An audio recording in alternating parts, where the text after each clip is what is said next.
کیمرے بھی نہیں کیپچر ہو رہی.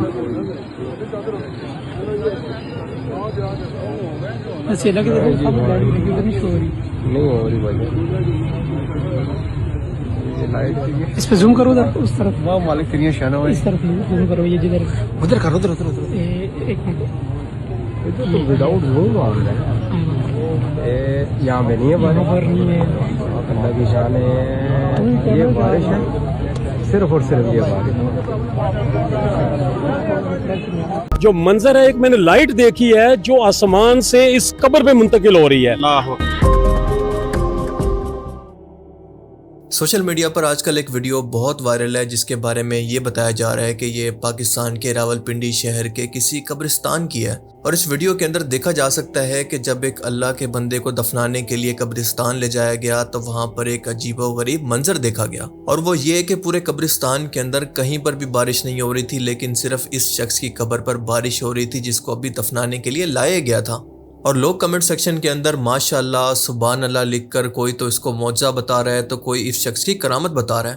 اور یہ بہت ہی الارمنگ سچویشن ہے ہم سب کے لیے کہ ہماری کم علمی اور جہالت کے اندر ہم لوگ کس طرف جا رہے ہیں.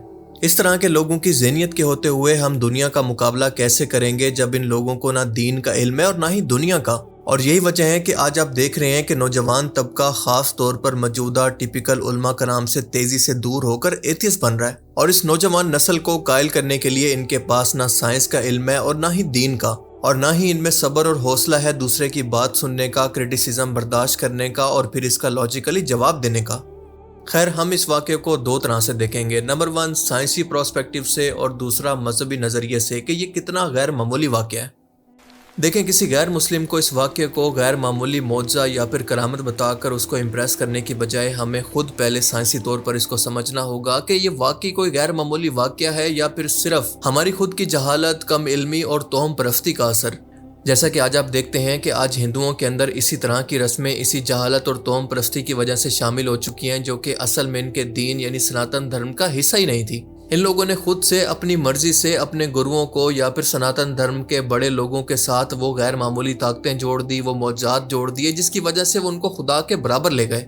پر یہ منظر جو آپ نے دیکھا ہے، آپ سوچ کر ایمانداری سے بتائیں کہ کیا آپ نے اس سے پہلے لائف کے اندر کبھی ایسا نہیں دیکھا؟ آپ نے خود یہ کئی بار دیکھا ہوگا کہ سڑک کے ایک طرف بارش ہوتی ہے تو دوسری طرف بالکل نہیں ہوتی. آپ گاڑی میں جا رہے ہوتے ہیں تو اچانک سے بارش شروع ہو جاتی ہے، لیکن 2 کلومیٹر آگے جاتے ہیں تو بالکل خشکی ہوتی ہے. ابھی بھی نہیں سمجھ آیا تو اس کو ایک بہترین مثال سے سمجھ لیں کہ مثال کے طور پر باتھ روم کے اندر شاور کا نوزل ہوتا ہے اور بارش صرف اس نوزل کے ذریعے نیچے گرتی ہے. آپ ایک قدم سائڈ پر ہو جائیں تو شاور کے ایریے سے باہر کی تمام جگہ بالکل خشک ہوگی. بالکل اسی طرح سے بارش لانے والے بادل بھی ایسے ہی کام کرتے ہیں، بس فرق یہ ہے کہ یہ شاور زمین سے 5 کلومیٹر تقریباً اوپر ہوتا ہے اور ان بادلوں کا نوزل صرف 500 میٹر چوڑا ہو سکتا ہے.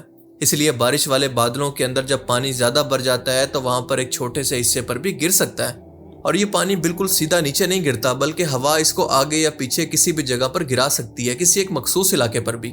اور یہ بالکل ایک نارمل سا پروسیس اور عام سی بات ہے جس کو لوگوں نے غیر معمولی واقعہ بنا دیا ہے، کیونکہ کوئی سائنٹیفک شخص اس کو سنے گا تو ہنسے گا اس بات کو سن کر.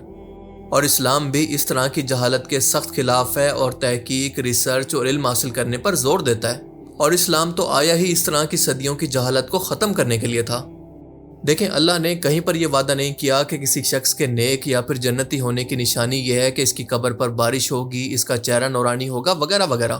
اور اگر ایسا ہوتا تو رسول پاک صلی اللہ علیہ وسلم کے چچا حضرت حمزہ کی لاش کا مسئلہ نہ ہوتا، صحابہ کرام جو کہ جنگوں کے اندر شہید ہوئے ان کی لاشوں کی بے حرمتی نہ ہوتی، خود حسین ابن علی اور ان کے خاندان کی لاشوں پر گھوڑے نہ دوڑائے جاتے. اور اگر یہی جنتی اور نیک ہونے کی نشانی تھی تو نبی کریم صلی اللہ علیہ وسلم کی قبر پر یا پھر خلفائے راشدین کی قبر پر کوئی ایسا واقعہ آج تک رپورٹ کیوں نہیں ہوا؟ آپ سوچیں کہ تاریخ کے سب سے بڑے اور نیک لوگ اس سے محروم کیوں رہے؟ اس کا مطلب کہ یہ خود لوگوں کے بنائے ہوئے سٹینڈرڈز ہیں، ان کا دین سے کوئی تعلق نہیں ہے. الٹا اس طرح کی توہم پرستیاں لوگوں کو مزید گمراہی کے اندر لے جاتی ہیں. اور مجھے تو اس بات کا ڈر ہے کہ کہیں ان شخص کے ساتھ یہی کرامت جوڑ کر اس کا مزار نہ بنا دیا جائے اور پھر اسی سے کہیں منتیں نہ مانگنا شروع ہو جائیں اور آنے والی نسلیں اس کو سجدہ کرنے کی جگہ نہ بنا لیں. آپ اچھی طرح سے جانتے ہیں کہ انڈین سب کانٹیننٹ کے اندر یہ بالکل عام سی بات ہو چکی ہے. اور آپ یہ بھی جانتے ہیں کہ شرک اچانک سے نہیں آتا بلکہ چھوٹی چھوٹی توہمات سے ہی شروع ہوتا ہے. سائنسی طور پر ہم نے جانا کہ یہ کوئی غیر معمولی واقعہ نہیں ہے، کیونکہ انسان کی مغفرت صرف اس کے اعمال کی بدولت ہوگی، اور معجزہ اس کو کہتے ہیں جو کہ عقل کو عاجز یا پھر حیران کر دے۔ مثال کے طور پر کوئی ایسا کام جو کہ دنیا کے اس قانون سے بالکل ہٹ کر ہو یا پھر دنیا کے قانون کو توڑ دے۔ مثال کے طور پر آگ کا کام ہے جلانا، لیکن اگر وہ ٹھنڈی ہو جائے تو یہ معجزہ ہوتا ہے۔ ایک بے جان لکڑی زندہ ہو کر سانپ بن جائے تو معجزہ، سمندر 2 حصے ہو کر راستہ بنا دے تو معجزہ، مردہ زندہ ہو کر بیٹھ جائے، مٹی کا پرندہ زندہ ہو جائے تو معجزہ، ایک جنتی سواری 7 آسمانوں کا سفر کرے ایک رات کے اندر اور پھر اسی طرح سے واپس آ جائے، تو یہ سب کچھ معجزات ہیں جو کہ نبیوں کو عطا ہوتے ہیں۔ اور یہ معجزات انبیاء کو دینے کا مقصد یہ ہوتا ہے کہ اللہ تعالیٰ اپنی طرف سے ان نبیوں کی تصدیق کرتا ہے کہ زمین پر یہ میرے نمائندے ہیں۔ پر نبیوں کے علاوہ جو غیر معمولی واقعات اللہ کے نیک لوگوں کے ساتھ ہوتے ہیں، مثال کے طور پر کسی کے لیے کوئی دعا کی تو وہ قبول ہو گئی، کوئی خواہش کی تو اللہ نے خود سے پوری کر دی، اس کو کہتے ہیں کرامت۔ اور کرامت کرنا خود اللہ کے کسی نیک ولی کے بس میں نہیں ہوتا کہ جب وہ چاہے تو کرامت کر کے دکھا دے، بلکہ یہ اللہ کی طرف سے ہوتا ہے۔ اسی لیے اس واقعے کو نہ معجزہ کہہ سکتے ہیں اور نہ کوئی کرامت۔ اور یہ معاملہ اتنا سیریس اسی لیے ہے کہ لوگ ان چیزوں کو نیک ہونے کا معیار بنا کر کسی انسان کو ولی، نبی یا پھر اللہ کے درجے پر بھی پہنچا دیتے ہیں، معاذ اللہ۔ حالانکہ یہ بات صرف اللہ جانتا ہے کہ کون شخص ولی اللہ ہے اور کون شخص جہنمی ہے۔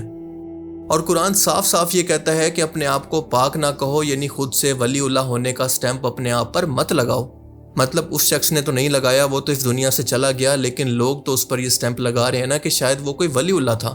وہ ہو بھی سکتا ہے، ہم اس کے بارے میں کچھ نہیں جانتے، بس اس واقعے کی بنیاد پر اس کو جنتی ڈکلیئر کرنے کے واقعے کی بات کر رہے ہیں۔ آپ خود سوچ کر بتائیں کہ ہر روز راولپنڈی کے اندر کتنے لوگ دفن ہوتے ہیں، تو ہر بار کیا بارش نہیں ہوتی؟ بارش تو ہوتی ہے، لیکن جب نہیں ہوتی تو تب کوئی شخص ویڈیو نہیں بناتا، اور جب اتفاق سے اس طرح کا کوئی واقعہ ہو جائے تو اس طرح کی ویڈیوز وائرل ہو جاتی ہیں کہ یہ واقعہ خاص طور پر اسی شخص کے لیے ہوا ہے۔ اس چیز کو سائیکالوجی میں کہتے ہیں کنفرمیشن بائس، یعنی ہم وہی دیکھتے ہیں جو دیکھنا چاہتے ہیں، باقی سب کچھ اگنور کر دیتے ہیں۔ اب سب لوگوں نے سوشل میڈیا پر اس کو جنتی تو ڈکلیئر کر دیا، ولی اللہ تو بنا دیا، لیکن کسی نے نہیں پوچھا کہ واقعی اس کا کریکٹر بھی ایسا تھا کہ جس طرح کا واقعہ اس سے جوڑا جا رہا ہے، یعنی اس شخص کی زندگی کیا ڈاکومنٹڈ ہے؟ کیا واقعی اس کے اعمال ایکسٹرا آرڈنری تھے، یا پھر کیا علماء نے اس کو ولی اللہ کہا؟ دیکھیں، لوگ اس طرح کی ویڈیوز اس لیے شیئر کرتے ہیں کہ ان کو ایموشنل سیٹسفیکشن ملتی ہے، اور یہ شیئر کرنا ان کو اچھا مسلمان ہونے کا احساس دیتا ہے، یعنی بغیر کسی محنت کے یہ لیزی ریلیجنیوسٹی کہلاتی ہے، یعنی دین کو سمجھنے کی بجائے صرف ایموشنلی طور پر ریئیکٹ کرنا۔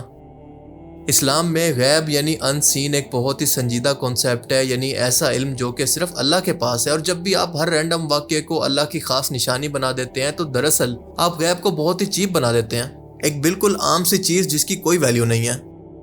آج مسلمانوں کا سب سے بڑا انٹلیکچوئل مسئلہ یہ ہے کہ وہ کاز اینڈ ایفیکٹ کو، یعنی سائنس کو اگنور کر دیتے ہیں، اور ہم ہر چیز کو بس اللہ کی طرف سے کہہ کر اس کو باقی چیزوں کو اگنور کر دیتے ہیں۔ لیکن یاد رکھیں کہ اللہ نے دین کو اصولوں پر بنایا، نہ کہ کرامتوں پر۔ اس چیز کو کہتے ہیں سلیکٹیو اسپرچویلٹی، یعنی اپنی مرضی کا دین۔ مطلب کہ دین کو لوگ وہاں پر اپلائی کرتے ہیں جہاں پر ان کو ایموشنل فائدہ ملے۔ مثال کے طور پر نماز، روزہ، زکوٰۃ، ظلم نہ کرنا، حلال کمانا مشکل کام ہے، تو ان سب کو اگنور کر کے ہم ویڈیوز کے اندر کرامتوں کو ڈھونڈتے ہیں اور ان کو فوراً سے مان بھی لیتے ہیں۔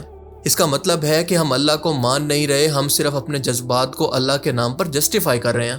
آپ سوچیں کہ اگر اس شخص کی زندگی کے اندر کوئی اللہ والے کی نشانی نہیں ہے تو موت کے بعد اچانک اس کی کرامت کہاں سے آ گئی؟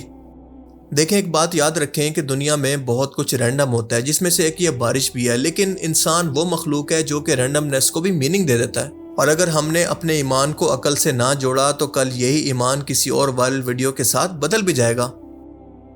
اللہ تعالیٰ سے دعا ہے کہ وہ ہمیں سمجھنے کی اور نیک عمل کرنے کی توفیق عطا فرمائے، آمین۔